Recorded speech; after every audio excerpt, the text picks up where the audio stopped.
السلام عليكم ورحمة الله. إن الحمد لله تعالى والصلاة والسلام على من لا نبي بعده وعلى آله وأصحابه وأهل بيته أجمعين. وقال الله تعالى في القرآن الكريم ولقد يسرنا القرآن للذكر فهل من مدكر. আলহামদুলিল্লাহ, সমস্ত প্রশংসা মহান আল্লাহ সুবহানাহু ওয়া তাআলার প্রতি, যে মহান রব্বুল আলামিন আজকের এই ক্লাসে অংশগ্রহণ করার জন্য আমাদেরকে সুযোগ দান করেছেন। আলহামদুলিল্লাহ। দরুদ ও সালাম পাঠ করি প্রিয় নবী মুহাম্মদুর রাসূলুল্লাহ সাল্লাল্লাহু আলাইহি ওয়াসাল্লামের প্রতি। প্রিয় কোরআনের সাথী ভাই এবং আপুরা, যে যেখান থেকে আজকের এই ক্লাসে অংশগ্রহণ করেছেন, আপনাদের সকলকে আহলান সাহলান ওয়া মারহাবান বিকুম। আপনারা কি আমার কথাগুলো শুনতে পারতেছেন এবং স্ক্রিন দেখতে পারতেছেন?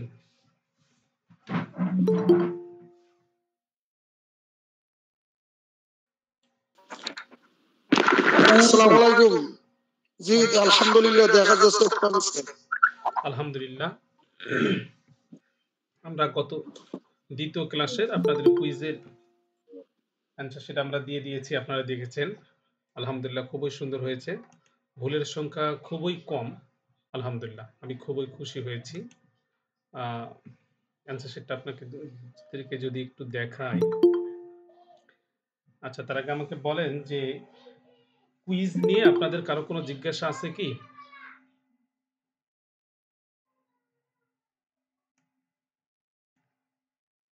কুইজের অ্যান্সারটা আপনারা যেদিন ক্লাস হবে ওই দিন দুপুর 2টার মধ্যে দিয়ে দিবেন। আমরা দুপুর 2টার পর পর এই অ্যান্সার শিট তৈরি করি।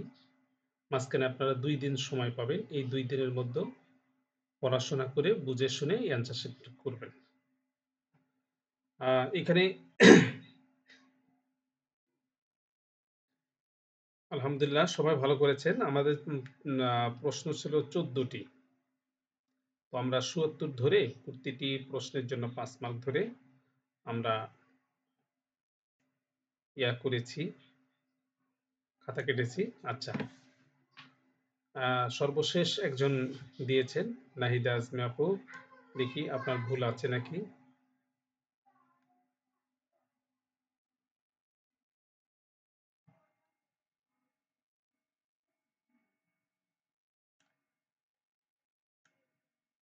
না, আপনার ভুল নেই, আপনি ফুল মার্কস পেয়েছেন। আপনার মার্কস আমি এখানে দিয়ে দিচ্ছি।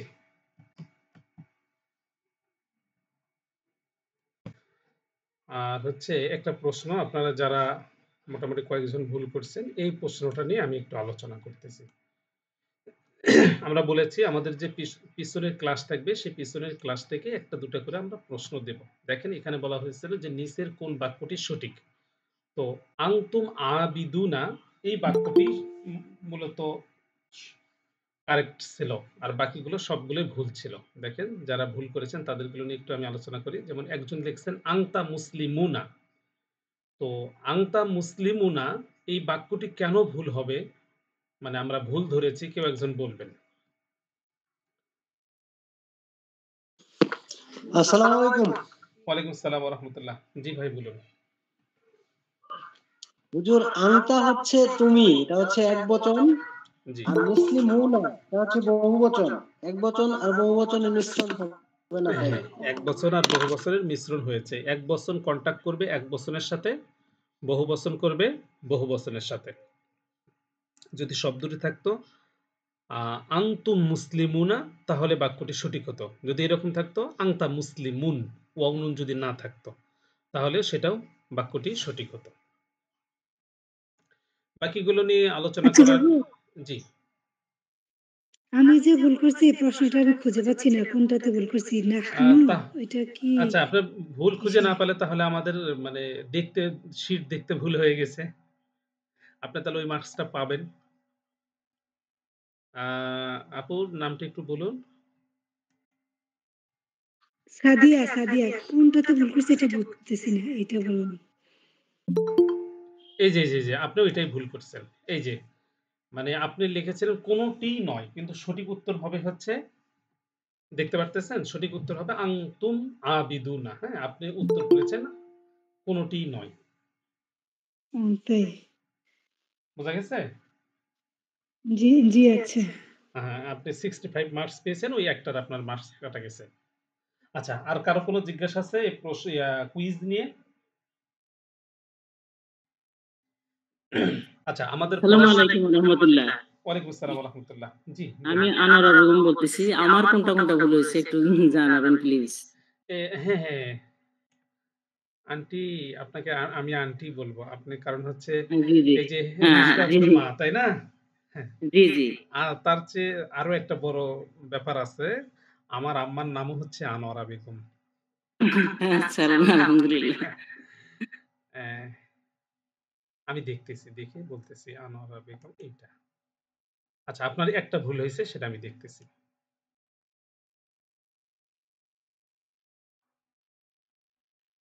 আচ্ছা, এখানে বলা হয়েছিল যে এই যে খসিয়া শব্দের হচ্ছে মাদ্দা বা রুট কোনটি? এখানে হবে খ, শিন, ইয়া। জি, জি। আপনি দিয়েছেন হচ্ছে খ, ওয়াও, শিন। হ্যাঁ? এটা আপনার ভুল। এই একটা। হ্যাঁ, ওটা আমি কনফিউশনে ছিলাম। ওটা কিছু দেখি নাই, আমি নিজে নিজেই ওটা চিন্তা করে লিখছি। আচ্ছা, আচ্ছা। ভুল ওইটা কোনটা ওইটা ভুল কনফিউশন হয়েছে। আমার ছিলই। জি, জি। তাহলে আমার তো মার্কস কত আসছে? আপনার মার্কস এসেছে হচ্ছে 60 ও আচ্ছা 60 দেওয়া যায়। আরো ভুল আছে নাকি? একটু দেখি। ও আরেকটা ভুল আছে। মানে হচ্ছে ক্রিয়া সাধারণত কত প্রকার? তো আমাদের মেথড অনুযায়ী আমরা ক্রিয়া সাধারণত ৪ প্রকার দিয়েছি, হ্যাঁ? আপনি দিয়েছেন অ্যান্সার করেছেন হচ্ছে ৩ প্রকার। ৩ প্রকার। আমি ওই বর্তমান, ভবিষ্যৎটা এক মানে দুটো মিলে একটা আপনারা যে বলতেছিলেন, আর অতীত একটা। এটাই দিছি আমি, কিন্তু ওই নাহিটা আর আমরটা এই দুটো দেইনি ও আরকি। আচ্ছা, আচ্ছা। ঠিক আছে। তা আমি ভাবছি এটাই সাধারণভাবে যেটা বলছেন ওটা মনে হয় বিশেষভাবে, আমি এটা মনে করছি। আচ্ছা, আচ্ছা। এই দুটোই ভুল। ঠিক আছে। এই আপনার হ্যাঁ। 60 মার্ক। তো এই ৫ টা হবে প্রকার? না ৪ টা হবে। ৪ টে। হ্যাঁ, এই কারণ হচ্ছে দুটো মিলে অতীতটা বর্তমান আর কিন্তু একটা ভবিষ্যৎ না, মিলে এটা একটা। হচ্ছে একটা। আর বর্তমান আর ভবিষ্যৎ মিলে এই ২ টা মিলে হচ্ছে একটা। ২ আর একটা হচ্ছে অতীত একটা আমর, আলাদা। হ্যাঁ, আর একটা হচ্ছে আমর আমর একটা আর ওই নাহি নাহি একটা। একটা। এই এই নাহি ৪ টা। আরেকটা। জি। ও আচ্ছা, আচ্ছা। আমি ওটা আমি ভাবছি যে সাধারণভাবে যখন বলছেন তখন মনে হয় এই দুটোই হবে। দুটো মানে ৩ টা আরকি। ও আচ্ছা। আচ্ছা ঠিক আছে। আচ্ছা, আর আসসালামু আলাইকুম। ওয়ালাইকুম আসসালাম। জি। যে আমি এই যে সুবা সাহাবী, যে এটা আমি নিগার ফেরদৌস বলছি, এটা আমার মেয়ের আইডি থেকে করা। জি। এখন আমার যে ইয়েটা ভুলটা কেন এটা হয়েছে এটা আমাকে একটু যদি বুঝিয়ে বলতেন। এই যে আপনার যেটা ভুল হয়েছে, যেটা এতক্ষণ আমি বললাম, লেখা ছিল যে নিচের কোন বাক্যটি সঠিক? তার মধ্যে সঠিক বাক্যটি ছিল হলো আনতুম আবিদুনা। এই বাক্যটি হলো সঠিক ছিল। আপনি অ্যান্সার করেছেন হচ্ছে কোনটিই নয়। মানে আপনার অ্যান্সার হুম। দ্বারা বোঝানো হয়েছে কোন বাক্যই সঠিক নয়। একটা বাক্য সঠিক ছিল যে আনতুম আবিদুনা। তারপরে অন্য বাক্য যেটা ছিল যেমন মনে করেন আনতা মুসলিমুন। এখানে বিষয়টা হচ্ছে আনতুমটা হচ্ছে বহুবচন। তাই না আপু? এখন জি। বহুবচনের পর যে ইসিমটি আসবে সেটাকে বহুবচনই নিতে হবে। তো এইজন্য আনতুমের সাথে আসবে আনতুম আবিদুনা, এটাই সঠিক। আর আনতার সাথে আসবে, আনতার সাথে এখানে দেওয়া হয়েছে মুসলিমুনা। এটা সঠিক নয়। কারণ এটা হচ্ছে আনতারা ১ বচন আর মুসলিমুনটা বহু বচন। এটা হচ্ছে বহুবচন। ১ বচন বহু বচনের সাথে সংমিশ্রণ হয়ে গেছে। বহু আচ্ছা, বচনের আচ্ছা। সাথে বহু বচন কন্টাক্ট করবে, ১ বচনের সাথে ১ বচন কন্টাক্ট করবে। আপু ক্লিয়ার? জি, জি, জি, জি। জি। আচ্ছা। জি, ধন্যবাদ। জি, আসসালামু আলাইকুম। ওয়ালাইকুম আসসালাম। আর বলবেন আর কারো কোনো জিজ্ঞাসা আছে কি?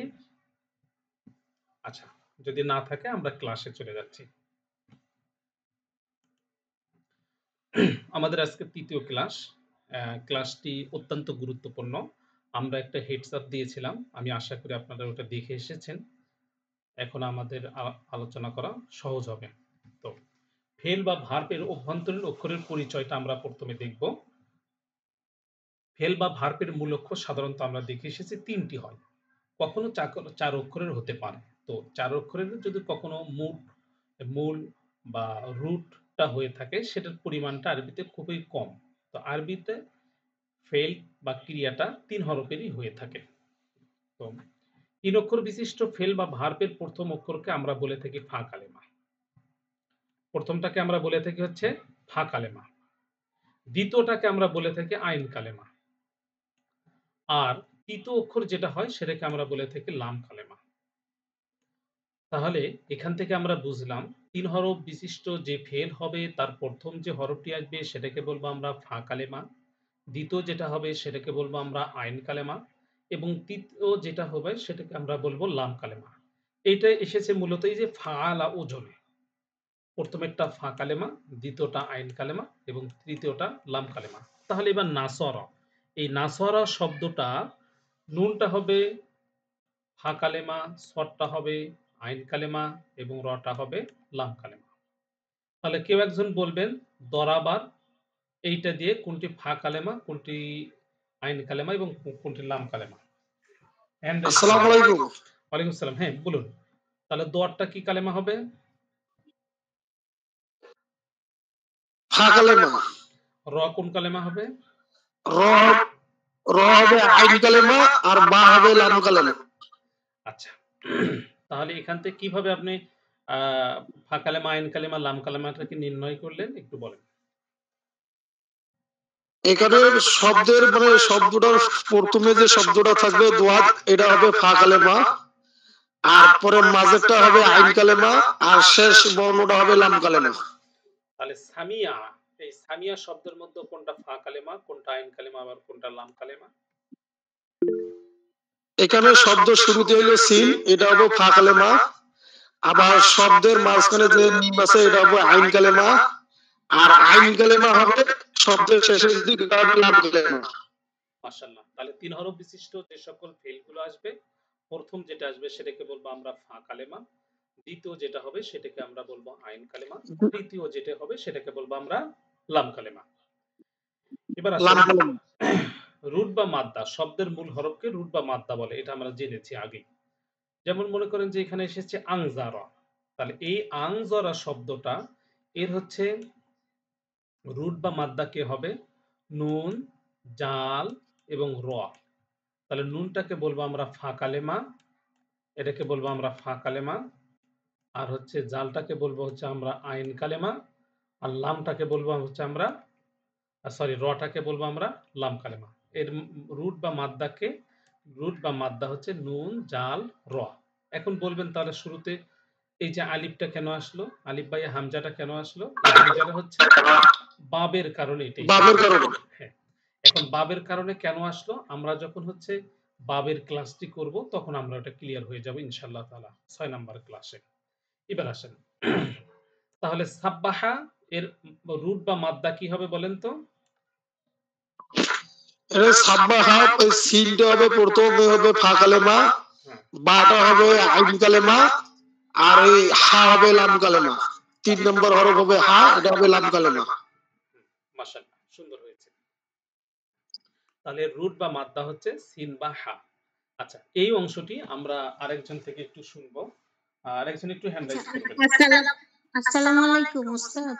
ওয়ালাইকুম আসসালাম। জি। সাব্বাহাতে তাসদিদ আছে, এখানে দুইটা বা না? না, বা একটা, এখানে তাজদিদ আসার কারণ হচ্ছে এটা বাব অনুযায়ী, হ্যাঁ? বাবের বাবে কারণে, তাফসীলের জন্য। বাবের হ্যাঁ, বাবে তাফসীলের কারণে, তাফসীলের জন্য। হ্যাঁ, সররাফা, জি। ইউসাররিফু, কাজ্জাবা, ইউকাজ্জিবুর কারণে, জি। তাজদিদ হয়েছে। কিন্তু মানে আমরা একটা পড়েছিলাম যে বা তাসদিদ হলে দুইটা একটা উচ্চ না, থাকে, সেটা দুইটা হচ্ছে বা। মূল হরফে যেমন মনে করেন যে শব্দটা এসেছে বার র, এই যে আচ্ছা বার র, আচ্ছা। এই রটা কিন্তু হচ্ছে বাবের র নয়। এই রটা কার? মাদ্দার র।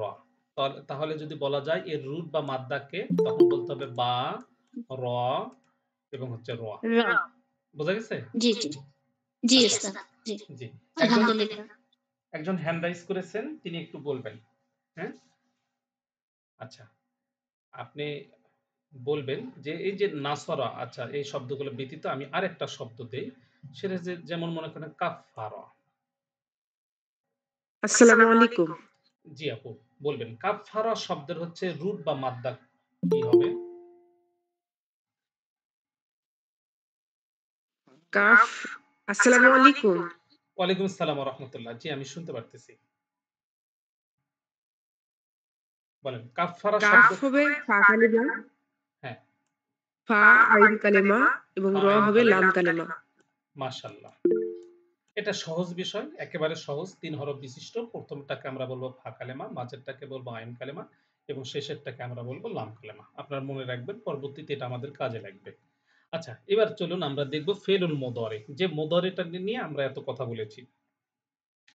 ফেলুল মুদারিটা কি? ফেলুল মুদারিটা হচ্ছে অনতীত, অর্থাৎ বর্তমান এবং ভবিষ্যৎকাল যার মধ্যে রয়েছে।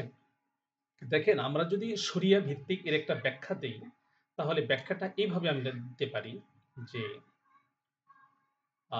একটা ফেল দ্বারা মানে একটা কাল দ্বারা দুই কাল বোঝানো হচ্ছে। এখানে তো মূলত ছিল হচ্ছে হাল আর মুস্তাকবিল, আমরা যেটা গত ক্লাসে দেখেছি। বর্তমান এটা হচ্ছে হাল, আর ভবিষ্যৎ যেটা সেটাকে বলা হচ্ছে মুস্তাকবিল। তো হাল আর মুস্তাকবিল দুটিকে একত্রিত করে নামকরণ করা হয়েছে ফেলুল মুদারে। ধরুন রাসূল সাল্লাল্লাহু আলাইহি ওয়াসাল্লামের সময় একটা বিধান নাজিল হয়েছে। তো এই বিধানটা আল্লাহ সুবহানাহু ওয়া তাআলা নাজিল করেছেন, তাহলে সেই সময়ের যারা মানুষ ছিল শুধু তাদের জন্য এটা ধার্যকৃত না আমাদের জন্য? কেউ একজন বলবেন। আমাদের জন্য সহ। আমাদের জন্য। আমরা বলতে পারবো না যে রাসূল সাল্লাল্লাহু আলাইহি ওয়াসাল্লামের উপর রোজা ফরজ করা হয়েছে, আমাদের জন্য এটা হবে না, তা হবে না।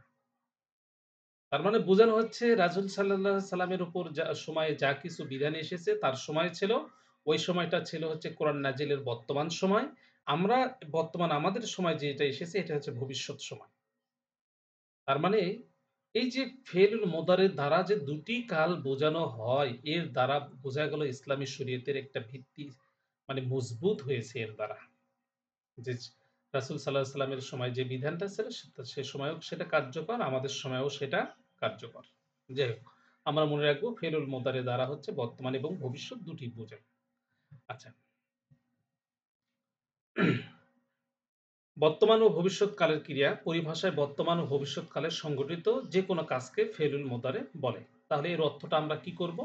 আমরা এরকম অর্থ করব, সে বা তারা পরে বা পড়বে, সে বা তারা বলে বা বলবে, তুমি বা তোমরা তৈরি করো বা করবে, আমি বা আমরা যাই বা যাব। আমরা এই ধরনের অর্থ নেব। এবার আসেন এটার গঠনটা কিভাবে হবে। এবার এই গঠনটা মূলত হচ্ছে অতীতকালীন ক্রিয়া থেকে হয়। তো আমরা এত ডিপলি যাচ্ছি না, আমরা শুধু এখন দেখব কোরআন শরীফে দেওয়াই থাকবে যাতে আমরা শুধু চিনতে পারি। তো আমরা যে ৬টি সর্বনাম পড়েছি সেগুলো কি কি ছিল? হুয়া, হুম, আংতা, আংতুম, আনা, নাহনু। আরেকটা আমরা অতিরিক্ত পড়েছিলাম সেটা হচ্ছে হিয়া।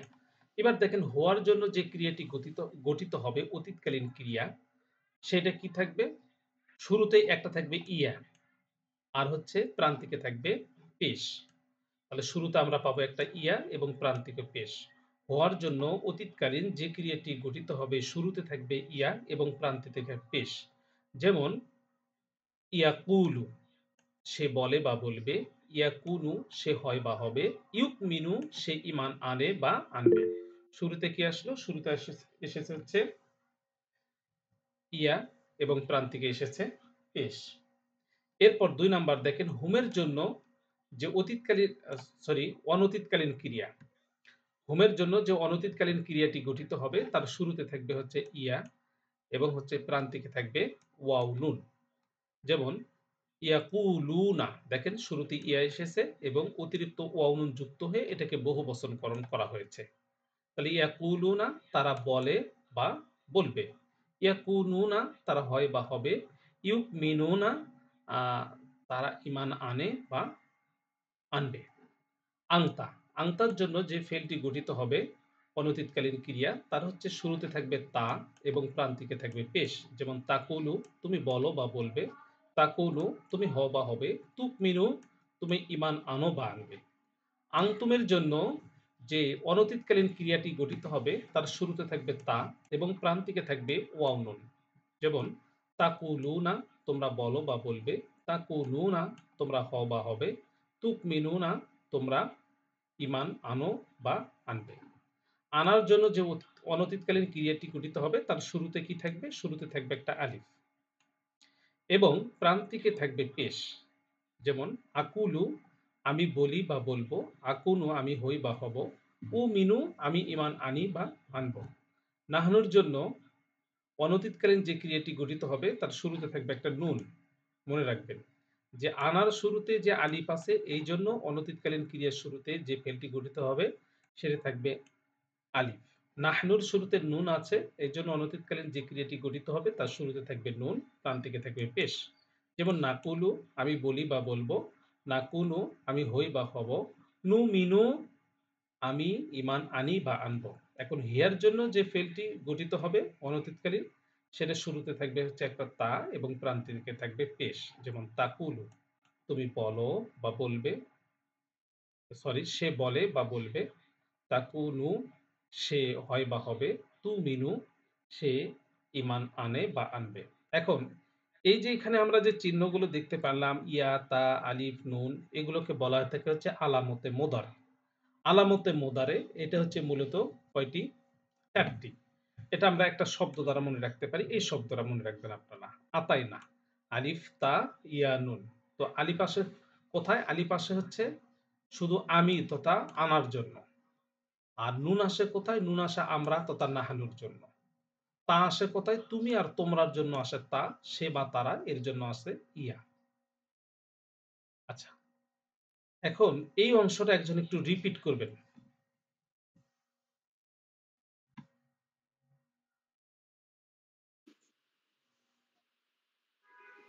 জি হাবিবুল্লাহ ভাই বলেন। আসসালামু আলাইকুম। ওয়ালাইকুম আসসালাম ওয়া রাহমাতুল্লাহ।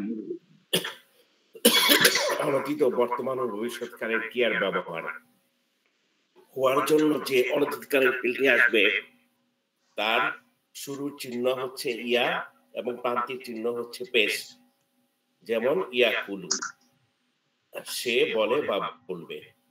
আর হুমের জন্য যে অনতীতকালের মোদারের যে এটা হবে তার জন্য শুরুতে হবে ইয়া এবং প্রান্তিক চিহ্ন হবে ওয়াও নুন। যেমন ইয়াকুলুনা তারা বলে বা বলবে। আংটার জন্য যে গঠিত হবে তার জন্য হবে শুরুতে হবে তা এবং প্রান্তিক চিহ্ন হবে ওয়াও। আংতুমের জন্য শুরুর চিহ্ন হবে তা এবং প্রান্তিক চিহ্ন হবে ওয়াও নুন। যেমন তা কুলুনা তোমরা বলো বা বলবে। আনার জন্য যে গঠিত হবে যেটা, সেটা হলো শুরুতে হবে আলিফ এবং প্রান্তিকের চিহ্ন হবে পেশ। যেমন আকুলু আমি বলি বা বলবো। নাহানুর জন্য শুরুতে হবে নুন এবং প্রান্তিকে হবে ওয়াও। যেমন না কুলু আমি বলি, আমরা বলি বা বলবো। আর হিয়া সে বলে, হিয়া সে মহিলা, এখানে শুরুর চিহ্ন হবে তা এবং প্রান্তিক হবে ওয়াও। তাকুলু পেশ পেশ পেশ তাকুলু মানে সে বলে বা বলবে। তাহলে আমরা এখানে দেখতে পারলাম যে হচ্ছে আলামতে মোদারে যেটা এসেছে আলিফ, তাও, ইয়া, নুন, এই 4টি আমরা এটাকে আতাই না বলে মনে রাখবো। হ্যাঁ, আমরা এই অংশটা আমরা আবার প্র্যাকটিস করব ইনশাআল্লাহ তাআলা। আগামীকাল প্র্যাকটিস করব, পরশু প্র্যাকটিস করব। আপনারা এটা বারবার বুঝে বারবার পড়ার চেষ্টা করবেন। আমরা লিখে আবার দেখাবো ইনশাআল্লাহ তাআলা। পবিত্র কোরআনুল কারীমে এটা এইভাবে ব্যবহার হবে। যেমন ইয়াকুলুনা সালামুন আলাইকুম, এই যে এর মধ্যে থেকে অনতীতকালীন ক্রিয়া কোনটি? ইয়াকুলুনা, যে তারা বলবে। কারা বলবে? ফেরেশতারা বলবে সালামুন আলাইকুম, তোমাদের উপর শান্তি বর্ষিত হোক। যারা তো জান্নাতে যাবে তাদেরকে ফেরেশতারা বলবে যে তোমাদের উপর, আপনাদের উপর শান্তি বর্ষিত হোক, তাই না? ওয়াকুনার রাসূলু আলাইকুম শাহিদা। আচ্ছা, ওয়াকুনার রাসূলু, আর রাসূলগণ হবেন আলাইকুম তোমাদের জন্য কি? সাক্ষীদাতা। ওয়ালা ইউমিনুনা বিল্লাহ, তারা আল্লাহর প্রতি ঈমান রাখে। তাহলে ইউমিনুনা, এই যে ইউমিনুনা এই শব্দটা কি? এটা হচ্ছে মুদারে। এখন এখানে আমরা কিছু নিয়ে এসেছি, এগুলো আপনারা দেখে নেবেন। হ্যাঁ, দেখে নেবেন, আমরা পরবর্তীতে প্র্যাকটিস করব। আচ্ছা, আর একটা বিষয় আমরা মনে রাখবো যে অনতীতকালীন ক্রিয়া, এটা তো আমি বললাম।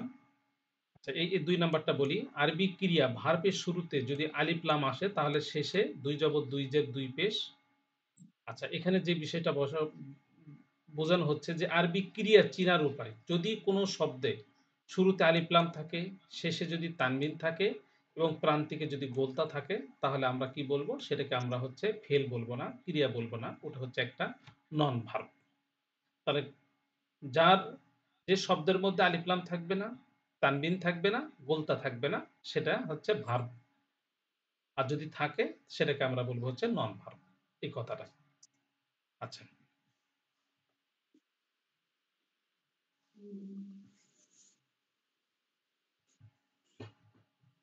এরপর আসেন শব্দতে যদি আমরা দেখতে পারি সিন, সাউফা, ওয়াসাউফা, ফাসাউফা, ওয়ালাসাউফা, ফালাসাউফা, এই কয়টি শব্দ যদি আমরা দেখি তাহলে আমরা বুঝে নেব এর পরবর্তীতে যে শব্দটি আসবে সেটা হচ্ছে অনতীতকালীন ক্রিয়া হবে। কি কি? সিন, সাউফা, ওয়াসাউফা, ফাসাউফা, ওয়ালাসাউফা, ফালাসাউফা। যেমন সায়াসলা নারন, শীঘ্রই জাহান্নামে নিক্ষিপ্ত হবে। সাউফা আস্তাগফির লাকুম। তারপরে ওয়াসাউফা তালামুন। দেখেন সাউফা আসার পর এই যে তালামুন এসেছে, কি এটা? ফেলুন মুদারি, অনতীতকালীন ক্রিয়া। ফাসাউফা, ফাসাউফার কি এসেছে? ইয়াতিহিম। ওয়ালা সাউফার পর কি এসেছে? ওয়ালা সাউফা ইউতিকা, শীঘ্রই তোমার প্রতিপালক তোমাকে দিয়ে দিবেন। ফালা সাউফা তালামুন। তাহলে আমরা দেখতে পেলাম সিন, সাউফা, ওয়াসাউফা, ফাসাউফা, ওয়ালা সাউফা, ফালা সাউফা যেখানে আসবে তার পরবর্তীতে যে ক্রিয়াটি আসবে সেটা হচ্ছে অনতীতকালীন ক্রিয়া হবে। আর অনতীতকালীন ক্রিয়া যেটা হবে সেটাকে আমরা বর্তমান বা ভবিষ্যতের অর্থ নিতে হবে। যদি অনতীতকালীন ক্রিয়া আমরা দেখি, এখন বর্তমান আর ভবিষ্যৎকালীন অর্থ আমরা কখন নেব? যদি এটাকে দ্বারা মনে করেন পরবর্তীতে বুঝাই, যেমন মনে করেন আখিরাত বুঝাই, মানে কিয়ামত বুঝাই বা হাসরের দিন বুঝাই, এরকম যখন বুঝাবে তখন আমরা হচ্ছে ভবিষ্যতের অর্থ নেব। তাছাড়া আমরা হচ্ছে প্রেজেন্ট অর্থ নেব। আর সাউফা, ওয়াসাউফা, ফাসাউফা যদি আসে তাহলে এর অর্থ শুরুতে আমরা শীঘ্রই একটা শব্দ ব্যবহার করব। এরপরে আসেন যদি তাকিদ বুঝাই, লামের তাকিদ বা নুনের তাকিদ, সাকিলা বা খফিফা দুইভাবে ব্যবহার হতে পারে। আমরা এখন যেটা শিখব, অনতীতকালীন ক্রিয়ার শুরুতে যদি লাম থাকে এবং প্রান্তিকে যদি তাজদিদ বিশিষ্ট নুন থাকে তাহলে সেটাকে আমরা হচ্ছে ভবিষ্যৎকালীন ক্রিয়ার অর্থ আমরা ধরব। এক্ষেত্রে নুন তাকিদের পূর্বের বর্ণে যদি হচ্ছে জবর থাকে তাহলে সেটাকে আমরা ধরব এক বচন।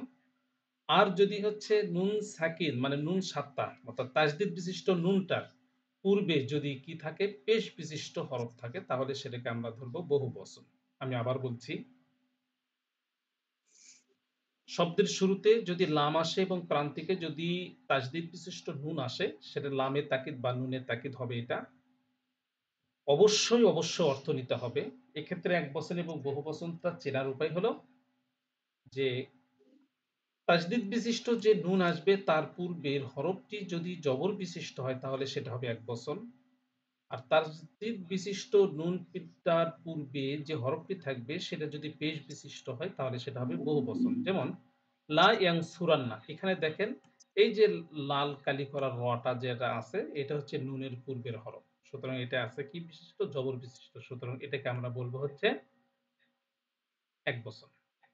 আবার এইখানে লক্ষ্য করেন যে লা তারাবুন্না, তাজদিদ বিশিষ্ট নুনের পূর্বের হরফে আছে পেশ বিশিষ্ট, সুতরাং এটাকে আমরা বলবো বহু বচন। তাহলে লা ইয়ানসুরান্না, সে অবশ্যই সাহায্য করবে। লা ওয়াজিবান্না, আমি অবশ্যই আযাব দিব। লা নাকুনান্না, আমরা অবশ্যই হব। লা আকতুলান্না, আমি অবশ্যই কি করব? হত্যা করব। তাহলে এক বছর বুঝালো। এখানে এই যে আমরা দেখার পর আপনারা হয়তো মনে করবেন যে এটা এখানে আমরা নিয়ে আসা হলো। এখানে এই শব্দটা আমরাই হবে, কাফ ওয়াও নুন, এটা হচ্ছে হরফে ইল্লত আসার কারণে এই জবরটা এখানে হয়েছে। এটা নিয়ে আমরা পরবর্তীতে কথা বলবো ইনশাআল্লাহ তাআলা। আচ্ছা, এখানে দেখেন লা তারাবুন্না, তোমরা অবশ্যই দেখবে। লা ইয়াকুলুন্না, তারা অবশ্যই বলবে। লা তুসআলুন্না, তোমাদেরকে অবশ্যই জিজ্ঞেস করা হবে। লা ইয়াকফুরুন্না, তারা অবশ্যই কুফরি করবে।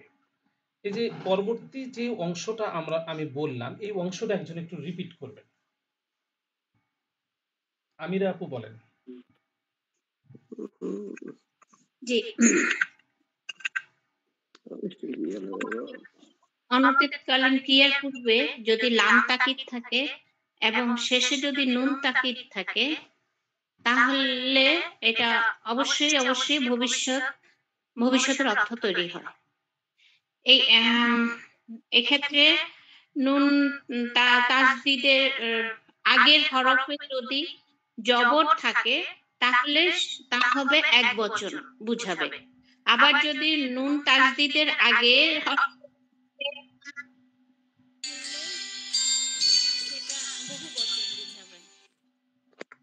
বহুবচন বুঝাবে। যেমন লা ইয়ানসুরুন্না, এখানে লাম তাকিদ এবং নুন তাকিদ, নুন তাসদিদের আগের হরফে জবর আছে, তাহলে এটাকে বুঝাবে এক বচন, যেটার অর্থ বলছে সে অবশ্যই অবশ্যই সাহায্য করবে, মানে ফেলে মুদা লা ইয়ানসুরুন্না। হ্যাঁ, এই যে তাসদিদ বিশিষ্ট নুনের পূর্বের হরফটা জবর বিশিষ্ট এক বচন। আবার বহুবচন, হ্যাঁ এটা বলুন। জি জি,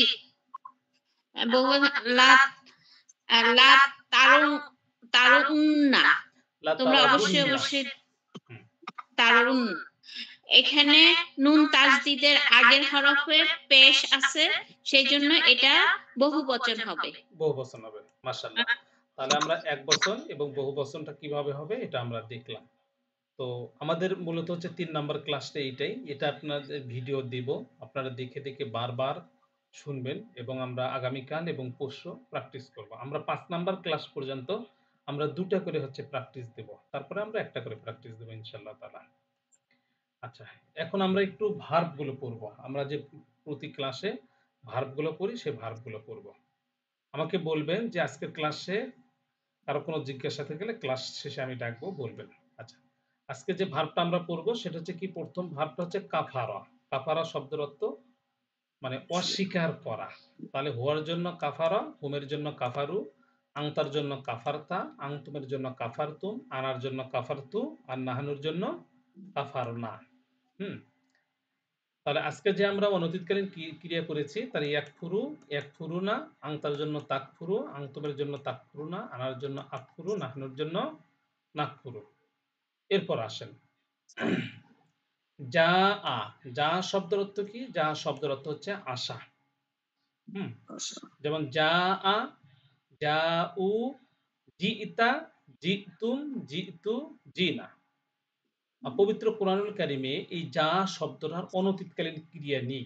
তো অনতীতকালীন ক্রিয়া নেই, এই জন্য আমরা শুধু অতীতকালীন দিয়েছি, অনতীতকালীনটা নিয়ে আসিনি। যেমন ইজা যা নাসরুল্লাহ ওয়াল ফাত, ইজা যখন যা আসবে, নাসরুল্লাহ আল্লাহর সাহায্য, ওয়াল ফাত এবং বিজয়, যখন আল্লাহর সাহায্য এবং বিজয় আসবে।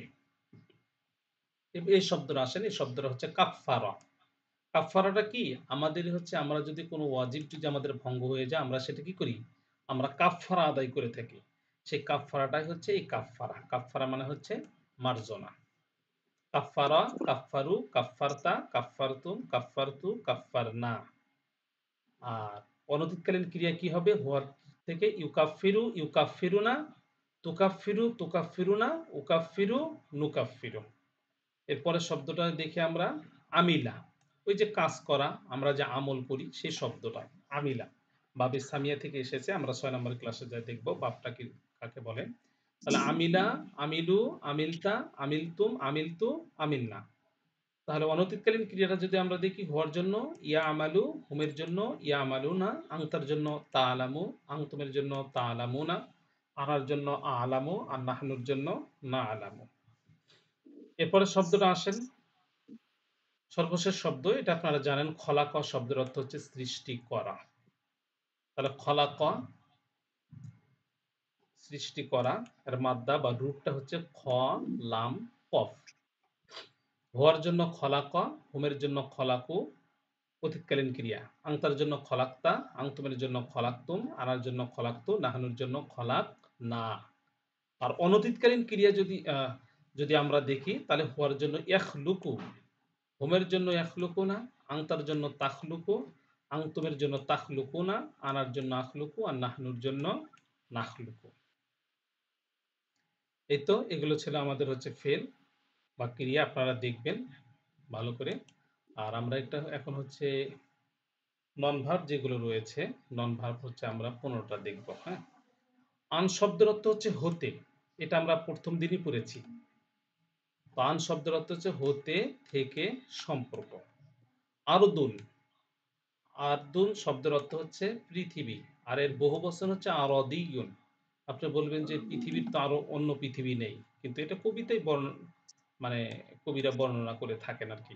আচ্ছা, ইজা শব্দের অর্থ হচ্ছে যখন, আর কদ শব্দের অর্থ নিশ্চয়। আমরা গতকাল কদের ব্যবহার দেখেছি, যেমন এই যে ওয়ালাকদ আতাইনা মুসাল কিতাব। আচ্ছা, ইয়ামুন শব্দের অর্থ হচ্ছে দিন বা দিবস, এর বহু বচন হচ্ছে আইয়ামুন। যেমন আইয়ামুত তাশরিক আমরা বলে থাকি, সেই দিনগুলোতে আমরা হচ্ছে তাকবীর দিয়ে থাকি, আইয়ামুত তাশরিক বলা থাকি। এরপর আসেন কওমুন। কওমুন শব্দের অর্থ হচ্ছে মানুষ, এর বহু বচন হচ্ছে আকওয়ামুন। আয়াতুন। আয়াতুন শব্দের অর্থ হচ্ছে আয়াত বা নিদর্শন। আয়াত শব্দের অর্থ হচ্ছে নিদর্শন।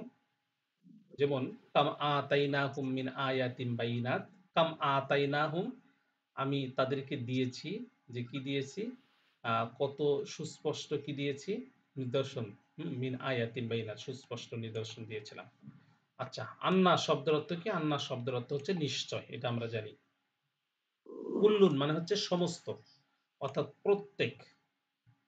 যেমন একটা মাশহুর আয়াত নিয়ে এসেছি, কুল্লু নাফসিন যায়িকাতুল মাউত, প্রত্যেক প্রাণীকেই মৃত্যুর স্বাদ গ্রহণ করতে হবে। দুনিয়ার যত প্রাণী আছে সমস্ত প্রাণীকেই। লাম। লাম এটা হচ্ছে নাবচকের জন্য ব্যবহার হয়। আমরা যখন নাফি নাহি পড়ব। জি, মাসুরা আয়াত কি বললেন? মাসুরা আয়াত মানে মাসুর শব্দের অর্থ হচ্ছে প্রসিদ্ধ। হ্যাঁ, প্রসিদ্ধ আয়াত। কুল্লু নাফসিন যায়িকাতুল মাউত, এটা আমাদের সকলে মুখস্থ, এই জন্য বললাম এটা একটা মাসুর আয়াত। আচ্ছা, ঠিক আছে। মুখস্থ না সবার? সবার মুখস্থ এটা। আচ্ছা, এরপরে লাম দ্বারা হচ্ছে না, নি বা নাই বুঝাবে। হ্যাঁ, লাম ইয়ালিদ ওয়ালাম ইউলাদ, তিনি কাউকে জন্ম দেননি, এবং ওয়ালাম ইউলাদ, কেউ তাকেও জন্ম দেয়নি। এটা হচ্ছে মাজহুলের। সুম্মা শব্দের অর্থ হচ্ছে অতঃপর এবং হচ্ছে এরপর। একটা বাক্য থেকে আরেকটা বাক্য যখন শুরু হয়, মাঝখানে হচ্ছে এটা সুম্মা বসে। আমরা এগুলো 10টি আছে, আমরা পরবর্তী ক্লাসে দেখবো ইনশাল্লাহ। রসুলুন, এখানে একটু ব্যতিক্রম শব্দটা। রসুলুন দেখতে মনে হচ্ছে উপরেরটা হচ্ছে বহু বচন, নিচেরটা হচ্ছে এক বচন, কিন্তু শব্দটা এই যে উপরেরটাই হচ্ছে এক বচন, রসুলুন যেটা ওয়াও দিয়ে সেটাই এক বচন, আর রসুলুন যেটা সেটা হচ্ছে বহু বচন। রসুল শব্দের অর্থ কি? রসুল শব্দের অর্থ হচ্ছে দূত বা বার্তা বাহক, মানে মেসেঞ্জার। হ্যাঁ, আচ্ছা, আযাবুন শব্দের অর্থ হচ্ছে শাস্তি, ভুল এসেছে বানানটা। আযাবুন শব্দের অর্থ হচ্ছে শাস্তি বা সাজা। আর এরপর আসেন হাজা আর হা উলাই, আমরা এগুলো অবশ্য পরবর্তীতে পড়বো, আমাদের ক্লাস আসবে হাজা হা উলাই, এটি এই বা ইনি। আর সামাউন শব্দের অর্থ কি? সামাউন শব্দের অর্থ আকাশ, আর সামাওয়াতুন শব্দের অর্থ হচ্ছে আকাশ সমূহ। এটা এক বচন আর এটা বহু বচন। তো এখান থেকে আপনাদের খুব বেশি অপরিচিত শব্দ নেই, হয়তো 4টে থেকে 5টা অপরিচিত শব্দ আছে। এই শব্দগুলো পড়ে নেবেন ইনশাআল্লাহ তাআলা।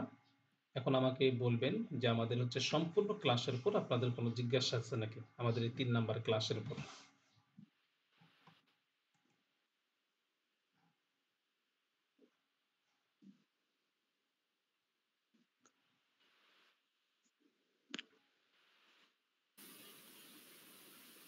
ওস্তাদ জি, আসসালামু আলাইকুম। ওয়ালাইকুম আসসালাম। আমি বললাম ভাই আপনি একটা মেসেজ দিয়েছেন, আমি মেসেজটা দেখছি, কিন্তু আমি অ্যানসার দেওয়ার জি সময় জি পাইনি। জি জি ইনশাআল্লাহ। জি, এখন তো আমাদের ক্লাসে তো অনেকেই আছে যারা বি লেভেলে না, উঠছে, না, লেভেল আমি উঠছে। আমি জি আপনাদের হচ্ছে লেভেল 2টা আমরা শুরু করব হচ্ছে এই যে 4টা ক্লাস আমরা হচ্ছে 2 দিন করে দেব, তো মানে প্রথমে 4টা ক্লাস দিয়ে আমরা হচ্ছে আপনাদের লেভেল 2 তে ক্লাস শুরু করব ইনশাআল্লাহ। লেভেল 1 ইনশাআল্লাহ। এর 5টা ক্লাস হচ্ছে 2টা করে প্র্যাকটিস দিচ্ছি, এজন্য সময়টা এখানে যাচ্ছে। আচ্ছা, ঠিক আছে। আচ্ছা, আলহামদুলিল্লাহ। আর কারো কোনো জিজ্ঞাসা আছে কি? যদি না থাকে আপনারা পড়াশোনা করবেন। আমরা আগামীকাল ইনশাআল্লাহ তাআলা এই টাইমে এই সেম ক্লাস আমরা আবার প্র্যাকটিস করব। সকলে ভালো থাকবেন। আসসালামু আলাইকুম ওয়া রাহমাতুল্লাহ। সুবহানাকাল্লাহুম্মা ওয়া বিহামদিকা আশহাদু আল্লা ইলাহা ইল্লা আনতা আস্তাগফিরুকা ওয়া আতুবু ইলাইক।